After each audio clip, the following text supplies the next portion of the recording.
Welcome to this edition of Artist Spotlight. My guest today is Josh Garrick. Welcome, Josh. Thank you, Terry.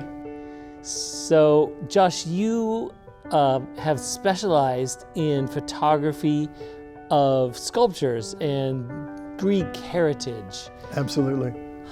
Are you of Greek heritage yourself? No, but I studied it. It was my major in school. So I studied it, and eventually I taught it for 16 years. Well, let's find out a little bit about you. Where did you grow up? I am a farm boy from Pennsylvania, where you looked out our front window and all you saw was fields of corn. All right. It's a lot different than a person who ends up teaching ancient Greek art and culture. Well, what interested you? How did you move from studying cornfields to Greek culture? The quick story on it is that as a kid from the country, the only thing that we really had as entertainment was once a year the fair would come to town. And they would always have different kinds of competitions for lots of different things. And it was about seventh grade, I think, and I had just studied the Parthenon in school. And so for no great reason at all, I got this set of things where you could put plaster of Paris together. So I created all these columns. And so I had all these columns, and I set them up on something where they would hold a roof. I'm sure they had nothing to do whatever with the right number of columns or any of that. But I won a first place ribbon in it. And I mean, I hadn't even thought about the fact of winning the thing, whatever. And so I remember that as something that affected me in my childhood. Whether that did the whole thing, I don't think so. But at least it gives an answer to what started me on the road to Athens. And how about photography? Yeah, well, I studied that too. What led you to study photography? Ancient Greek statues brought me to photography. And when I do photography with these statues, to me it's a very intimate thing. And I find that I sometimes find myself thinking of like magazines from the 1950s and what did the heads look like? What was the tilt of the head? I mean, obviously I can't move anything. I mean, so part of the challenge is to find a way to get something specific that doesn't have a light switch over here. Right. Because I make a habit of never messing with my pieces once they're taken. So it's like taking a portrait. Yep. But the subject isn't going to change much. You can't make them laugh. You're not going to make them comfortable. They are what they are. No, I get comfortable. I don't hold anything back when I'm in the museum. Now sometimes they actually give me the honor of doing a museum on a day when it's closed, which is an incredible thing. And they actually, when the new Acropolis Museum opened, they invited me to come in and photograph it on a day when it was closed. One of the great honors of my life. Bested only by the day that they allowed me to climb the scaffolding of the Parthenon and do a photo shoot from the roof of the Parthenon.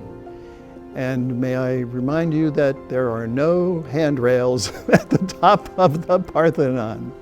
So I really hadn't prepared myself for what it would be like. All I prepared myself for was that this was the photo shoot of my life. I just planted my feet firmly like a tripod, because I couldn't take a tripod up either. And I got some pictures that at least are so personal for me that it'll never be taken care of. Sometimes when people will come up to me and they'll say something like, "Where were you when you took this picture?"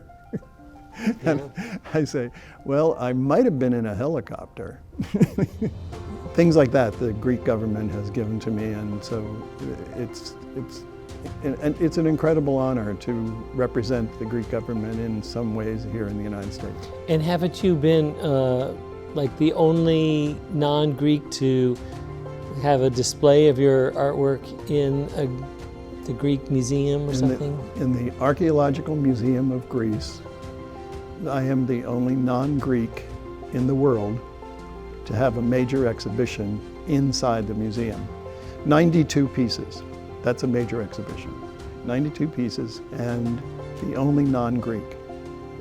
And do you photograph other things for artistic purposes? I mean, obviously. Well, when the Pompeii exhibit was doing its tour around the world, I photographed it when it was in Toronto.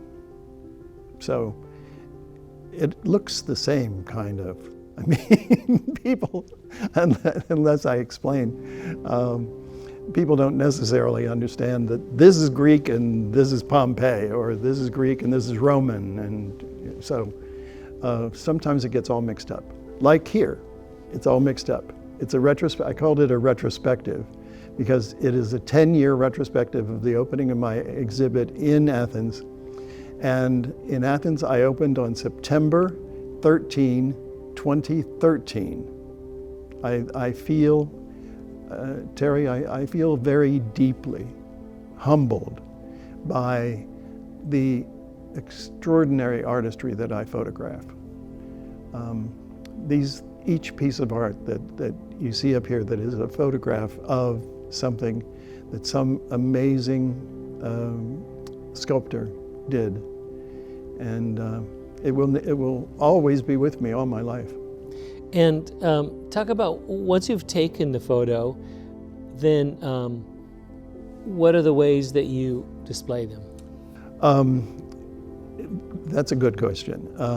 One of the things that I do is I don't allow myself to manipulate them. Like, for example, there's this very famous picture of the Parthenon, and then over it is this huge round moon.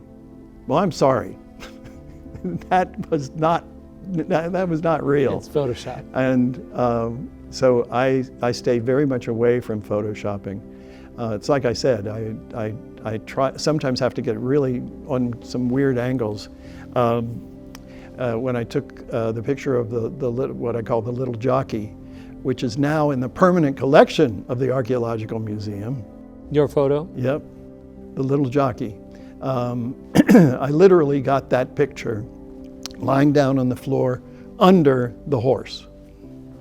But I think you've printed on photographic paper, sure, metal? Well, everything that is in this exhibition is printed on tri-bond aluminum, and it's called a 4-sheet press. What it means is it goes through the press 4 times, and that is what gives it its kind of 3D quality.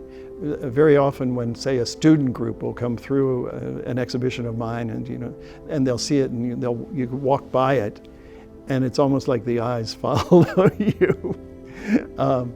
And so the kids love this, and because it does. It sort of looks like they move, and it's thanks to this printing on aluminum. The aluminum part of it is very special, and so it has a kind of silvery feeling.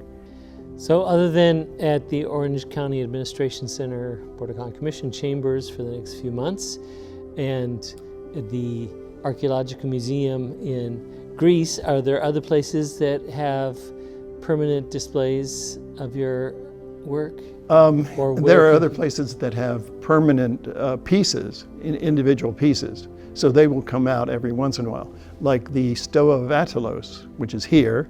It's on loan from the Orlando Museum of Art. It's in their permanent collection, but for this showing, it's been brought here. At the same time, with the same dates, interestingly, Brad Biggs, who is a wonderful curator in town, is doing a group show at the Orlando Science Center, and I have 2 pieces in that show. Are your works for sale? Oh, yeah. And how do people? Yes, the works are for sale. And how do people find to purchase a piece? Well, all they have to do is get to me on Facebook. I mean, that's the easiest way. And Facebook is Josh Garrick? Josh Garrick. Okay. Yeah, Josh Garrick. By getting to Josh Garrick, they can talk to me about a piece that they may be interested in. But by all means, the pieces are not sacrosanct. They are for sale. Well, thank you for joining us today and talking to us a little bit about your art, your life, about Greek culture, and we look forward to seeing these works for the next few months. Thank you, Terry, and thank you for the wonderful opportunity to put it in this really wonderful space. Thank you. And thank you for watching this edition of the Artist Spotlight. We hope you'll join us again.